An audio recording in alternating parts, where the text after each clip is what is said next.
Assalamualaikum warahmatullahi wabarakatuh. Waalaikumsalam warahmatullahi wabarakatuh. Ya, alhamdulillahirrabbilalamin.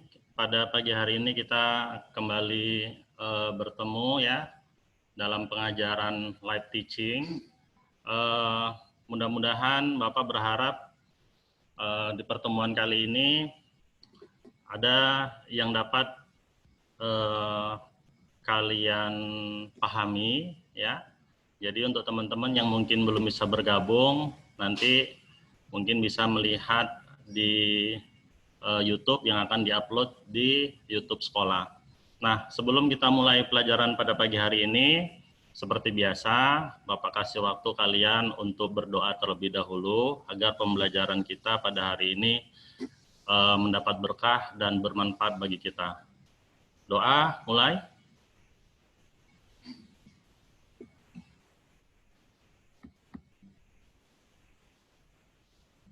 Ya, doa selesai.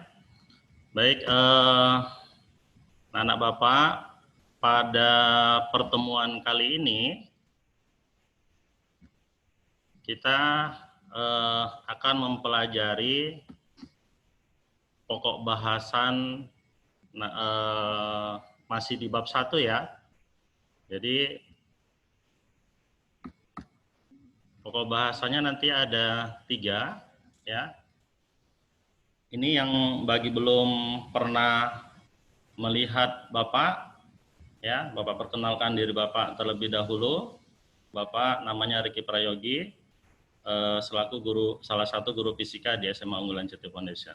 Ya, kalau nanti mau diskusi silakan hubungi kontak Bapak, boleh dari handphone ataupun dari email ya.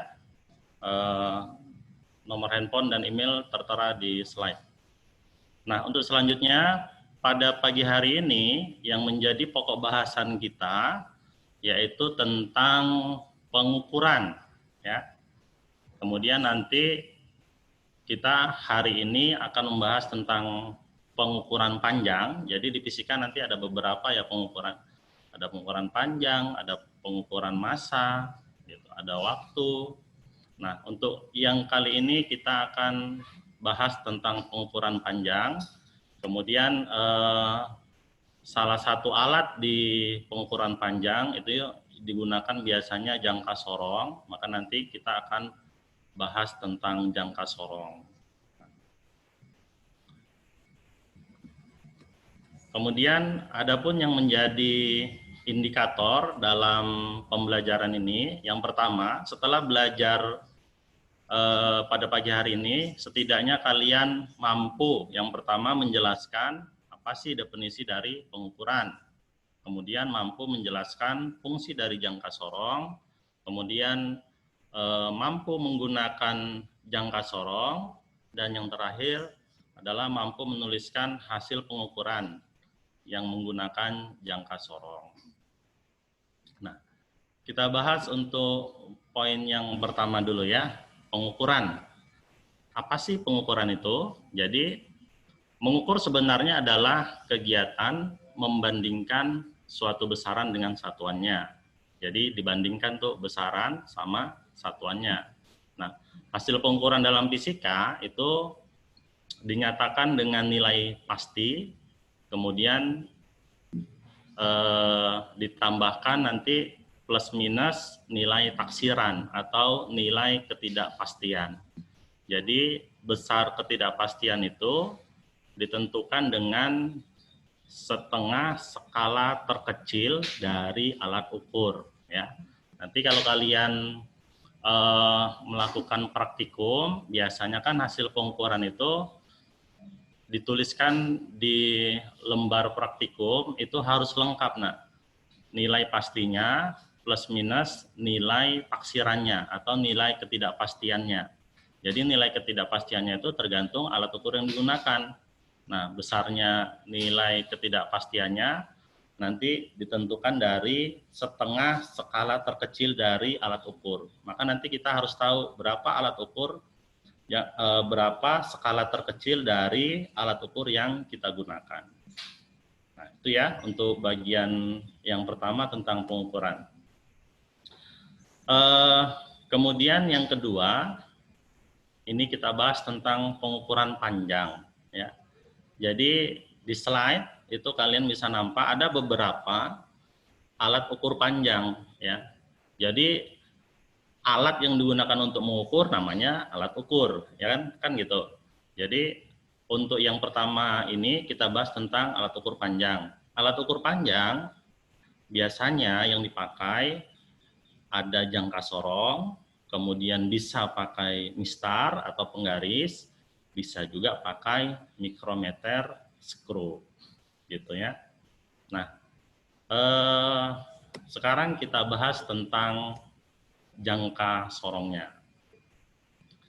Jadi jangka sorong itu adalah alat yang biasa digunakan untuk mengukur ketebalan benda-benda yang tipis. Itu yang pertama, mengukur ketebalan.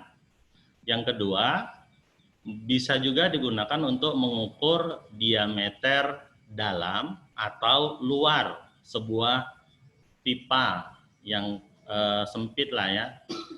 Jadi bisa kita ukur diameter dalam dan luarnya. Kemudian bisa juga digunakan untuk mengukur kedalaman suatu bejana gitu. Jadi ada 3 fungsi dari jangka sorong. Yang pertama bisa mengukur ketebalan, yang kedua bisa mengukur diameter baik dalam maupun luar, yang ketiga bisa mengukur kedalaman suatu benda, ya, kedalaman bejana yang sempit, gitu. Jadi jangka sorong ini pada prinsipnya terdiri dari 2 bagian. Jadi ada rahang tetap, ada rahang sorong. Jadi ada yang disorong-sorong namanya rahang sorong. Nanti gambar jangka sorongnya Bapak tampilkan. Nah, kemudian di rahang tetap juga dilengkapi dengan skala nonius. Ya.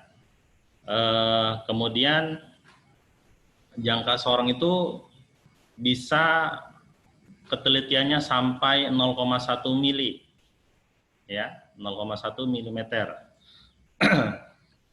Kemudian pada saat ini juga ada jangka sorong yang ketelitiannya sampai 0,01 mili. Itu jangka sorong digital. Jadi sangat kecil, bisa terukur. Kalau mengukur panjang yang sangat pendek misalkan, itu bisa pakai jangka sorong. Gitu. Nah, kemudian jangka sorong ketelitiannya itu tergantung oleh nilai skala terkecilnya, ya.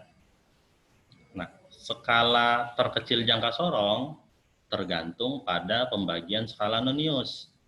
Nah, skala nonius itu bisa dilihat dari rahang gesernya. Nah, ini contoh nih, ini jangka sorong kalau rahang gesernya terdapat 11 garis per strip, nanti Bapak tunjukin gambarnya. Berarti setiap 1 mm skala utama itu dibagi menjadi 10 skala nonius. Jadi nilai skala terkecilnya adalah 1 mm dibagi 10. Berarti 0,1 ya. Kemudian bila rahang gesernya terdapat 21 strip 21 garis per strip, itu berarti 1 mm skala utama dibagi 20 skala nonius. Berarti nilai skala terkecilnya adalah 0,05 mm. Nah, itu gambaran untuk menentukan nilai skala terkecil. Nah, ini adalah bagian-bagian dari jangka sorong. Ini yang disebut dengan rahang tetap ya. Nih. Jadi rahang tetap itu ya dia tetap nggak bisa bergeser. Ini adalah rahang tetap atas, ini adalah rahang tetap bawah. Kemudian ini adalah rahang sorong namanya. Jadi inilah nanti yang bisa disorong-sorong, bisa digeser ke kanan dan ke kiri. Kalau udah mentok berhimpit antara ini sama ini, berarti udah mentok sampai sinilah. Jadi bisa digeser ke kiri dan ke kanan. Inilah yang digeser-geser tergantung dari benda yang mau diukur, gitu. Nah, ini ada skala utamanya. Nah, ini skala utama ya. Ini satuannya yang atas itu dalam inci ya. Kemudian ini di sini ada skala nonius. Jadi dia nempel di rahang sorong ini. Jadi rahang sorong ini menempel garis skala nonius gitu. Kemudian ini yang terakhir ada gurat ukur kedalaman. Jadi kalau mengukur kedalaman yang ini dia. Jadi kalau rahang sorong ini disorong ke kanan misalkan, ke kanan, maka ini akan gurat ukur kedalaman ini akan keluar makin panjang juga gitu. Nah, ini bagian-bagian dari jangka sorong ya. Kemudian yang berikutnya adalah tadi kan ada 3 ya fungsi jangka sorong. Nah,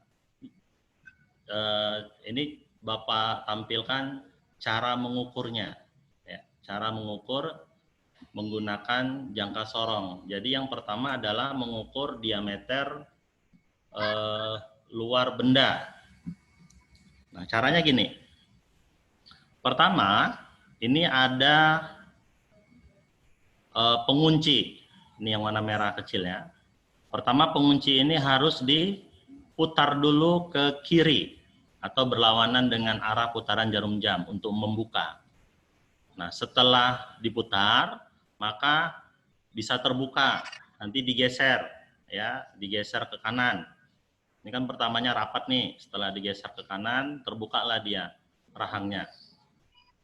Setelah itu, benda yang mau diukur, ini kan mengukur diameter luar ya. Benda yang mau diukur dimasukkan ke dalam rahang ini. Setelah dimasukkan, digeser lagi rahang bagian bawah ini, digeser supaya dia benar-benar berhimpit dengan benda yang mau diukur. Gitu, geser ke kiri. Setelah digeser, diputar lagi penguncinya. Supaya apa? Supaya hasil pengukurannya tidak bergeser-geser lagi. Gitu. Jadi kalau sudah dikunci, ini mulut rahangnya tidak akan mau bergeser lagi.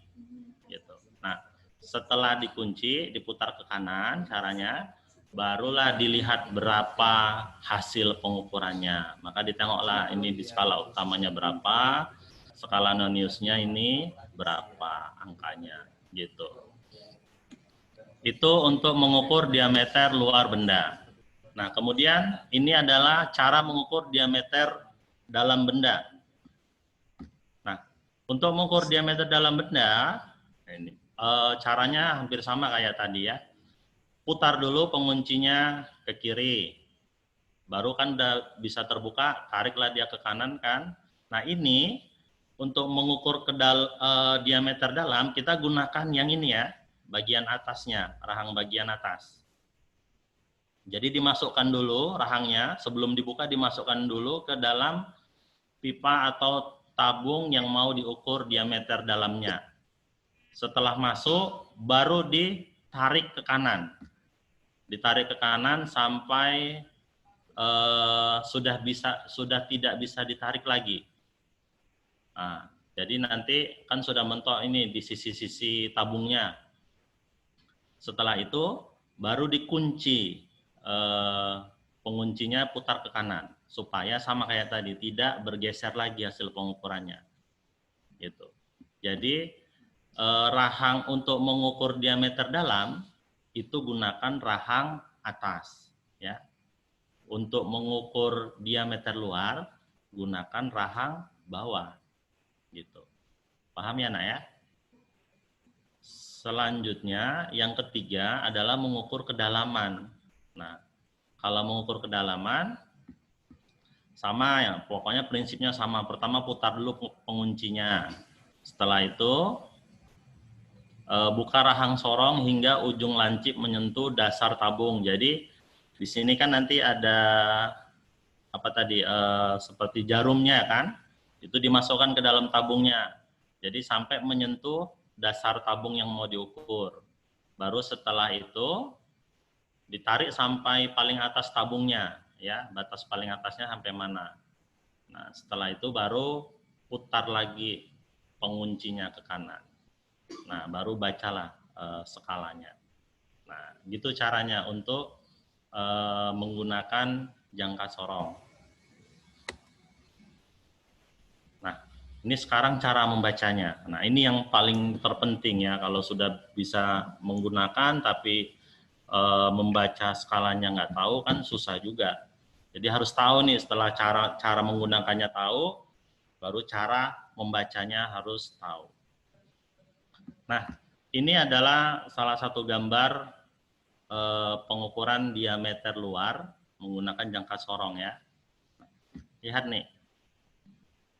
Ini kan skala utama tadi ya. Ini skala utama. Ini namanya skala utama ini 0, 1, 2, 3 sampai 9 ini namanya skala utama. Nah, kemudian yang bawah, yang rahang geser yang bisa digeser-geser ini menempel skala nonius di sini. Nah, angka 0, 1, 2 yang kecil-kecil ini, inilah namanya skala nonius. Ya. Nah, langkah yang pertama untuk membaca jangka sorong, pertama kita baca dulu berapa skala utamanya. Cara membaca skala utamanya, maka fokus mata kita ke skala utama, yang ini. Nah, patokannya mana? Patokannya adalah angka 0 di skala nonius itu berhimpit di garis keberapa di skala utama. Gitu. Jadi patokannya adalah angka 0, garis angka 0 di skala nonius itu berhimpit di garis keberapa di skala utama. Gitu. Nah, ini kan 2 ini ya. Ini 2, ini 3. Di antara 2 sama 3 itu ada garis-garis. Nah, garis-garisnya itu ada 9 ini di antaranya. Berarti satu garis nilainya adalah 0,1. Gitu ya. Maka tengok nih, dia berhimpitnya sama skala utamanya ini kan 2,5 nih ya garis ini ya. Tapi 2,5 sama angka 0 itu tidak berhimpit kali. Kalian bisa lihat lebih dekat ke layar laptopnya atau handphonenya. Nah, dia agak ke kiri sedikit, belum sampai 2,5. Nah, kalau belum sampai, berarti skala utamanya itu hanya 2,4. Jadi yang diambil adalah garis yang telah dilewatinya. Gitu. Nah, berarti ini skala utamanya adalah 2,4. Satuannya dalam senti. Ya. Nah, selanjutnya kita tentukan skala noniusnya. Kalau skala nonius berarti lihat angka di skala nonius. Ya. Lihat dia angkanya yang ini. Nah, kemudian lihat garis yang paling berhimpit di skala nonius dengan skala utama, yang paling berhimpit garisnya. Tengok, garis 0 tadi kan nggak berhimpit ya, berarti bukan ini garisnya. Yang 0,5 ini juga nggak berhimpit sama skala utamanya, yang satu juga tidak berhimpit. Yang paling berhimpit itu adalah garis ke-7. Maka menuliskannya seperti ini skala noniusnya. 7 dikali 0,05 mm. Nah, 0,05 mm itu apanya tadi? 0,05 mm itu adalah nilai skala terkecilnya. Kan nilai skala terkecilnya, garisnya kan, ini tadi ya, ini ada 20, 1/20. Gitu. Ya, 0,05 mm. Nah, karena di skala utama satuannya dalam senti, maka kita ubahlah 7 kali 0,05 mm itu dikali, kemudian kita ubah ke dalam senti. Gitu. Ini kan kalau 0,05 mili diubah ke dalam senti kan 0,005 senti ya. Kan bertambah 0-1 ya, karena dia mili ke senti, dia dibagi 10 kan. Nah, Jadinya kalau dikalikan adalah 0,035 cm. Gitu. Paham nih untuk skala utama sama skala nonius cara menentukannya? Mudah-mudahan paham ya. Ya, paham. Paham, Pak. Selanjutnya diapain? Dijumlahkan ya antara skala utama dengan skala nonius. Kita jumlahkan. Nah, jadi kalau dijumlahkan berarti 2,435 cm. Gitu. Ya, 2,435 cm. Nah, apakah selesai sampai sini? Kalau membacanya aja selesai sampai sini. Tapi kan yang dituntut dalam fisika tadi di awal adalah kita bisa menuliskan juga dalam bentuk laporan. Laporan misalkan nanti ada praktikum, maka gimana cara menuliskannya dalam kertas laporan praktikum? Maka cara menuliskan hasil pengukurannya seperti ini. Nah, ayo. Siapa yang bisa jelasin nih? Kok bisa jadi kayak gini dia? Nah, gini. Tadi di awal kan Bapak di slide di awal-awal tadi kan hasil pengukuran itu dituliskan dengan nilai pastinya, kemudian plus minus nilai taksiran atau nilai ketidakpastian dari alat ukur gitu. Nah, nilai pastinya itu adalah nilai yang terbaca tadi. Nilainya adalah 2,435 cm. Jadi kita tulislah 2,435 ya. Nah, kemudian plus minus adalah dari ketidakpastian alat ukur. Ingat nggak tadi cara menentukan ketidakpastian alat ukur? Cara menentukannya adalah setengah dari nilai skala terkecil gitu. Nah, nilai skala terkecil kita kan ini tadi 0,05 mili. Nah, ini setengahnya. Nah, setengahnya kan 0,025 ya, setengahnya. Maka kalau diubah dalam senti, kan bertambah lagi nolnya, 0,0025 senti. Nah, karena dia 0,0025, di belakang koma kan ada 4 tuh. Di sini hasil pembacaan tadi, di belakang komanya 3. Nah, jadi harus disamakan, di belakang koma 4 yang untuk ketidakpastiannya, maka di depan harus dibikin 4 juga di belakang komanya. Maka ditambahkan angka 0 di sini. Nah, gitu. Paham kira-kira untuk menuliskan hasil pengukurannya? Paham, Pak. Paham ya? Oke. Nih, Bapak kasih contoh soal. Bapak mau 1 menit kalian baca berapa kira-kira panjang benda itu? 1 menit ya. Nanti di akhir kita pastikan jawabannya benar atau salah. Dan bagaimana cara menuliskannya kalau kita tuliskan hasilnya dalam hasil pengukuran. Gitu. Silakan coba. Pertama tentukan dulu skala utamanya. Baru tentukan skala noniusnya. Lihat berapa nilai skala terkecilnya.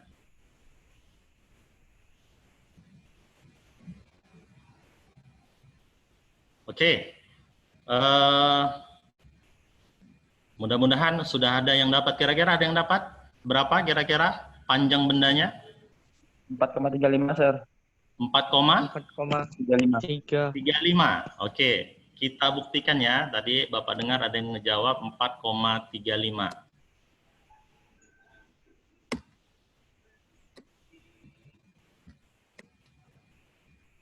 Skala utamanya berapa? 4,35. 4,7 Sir. 4,7 Sir. Bagus. Iya. 4,7 cm ya. Ya, Sir. Nah, sekarang skala Noniusnya berapa? Garis berapa yang paling berhimpit? 0,5. Garis ke berapa? 0,5 Sir. 0,5. Sepertinya garis keempat nih ya. Yang ini ya. Ya, Sir. Tapi memang nampaknya nggak terlalu berhimpit ya. Tapi yang 5 pun nggak berhimpit kali. Gitu. Tapi yang 5 ini dia belum terlewati. Bisa ditengok nih ya. Kalau ini kan udah terlewati ke kanan kan. Maka kita ambil yang ini ya. Yang ini. Nah ini karena Bapak zoom tadi. Jadi garisnya agak bergeser ke kanan karena Bapak perbesar. Tadi kalau dikecilkan dikit itu garisnya pas dia berhimpitnya di garis keempat. Nah, kalaupun tidak berhimpit, pokoknya patokannya yang sudah terlewati. Jadi garis 4 ini kan udah melewati ini. Kalau ini garis kelima dia belum melewati garis ini. Maka yang berhimpit adalah 4. Nah,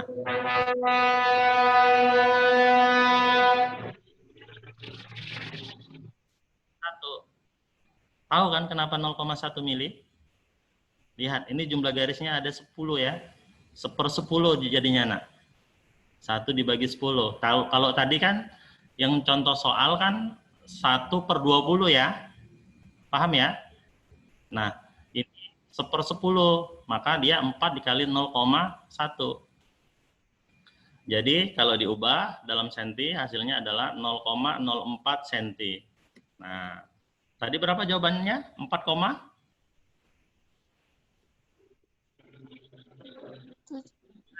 ya. 5 Sir. Benar atau salah yang tadi dijawab? Salah Sir. Salah. Ya, kembali ke jalan yang lurus ya, nah. Oke Sir. Nah, kemudian hasil pengukurannya dituliskan seperti ini. Jadi 4,740 plus minus 0,005. 0,005 adalah ketidakpastiannya. Ambil dari setengah dari nilai skala terkecil. Seperti itu. Nah, mungkin sampai sini ya pertemuan kita untuk pembahasan khususnya di jangka sorong ya, mudah-mudahan nanti paham. Kalau tidak paham nanti Bapak ada siapkan modul ya, Bapak siapkan modul juga yang bisa kalian dapatkan dari psikologi sekolah kita ya. Sampai sini dulu ya, nak. Mudah-mudahan bisa bermanfaat. Sehat-sehat kita semua. Tetap jaga protokol kesehatan ya. Taati protokol kesehatan. Sering cuci tangan, pakai masker, dan jauhi keramaian. Ya. Itu saja dari Bapak. Terima kasih atas perhatiannya. Mohon maaf kalau ada kesalahan. Assalamualaikum warahmatullahi wabarakatuh.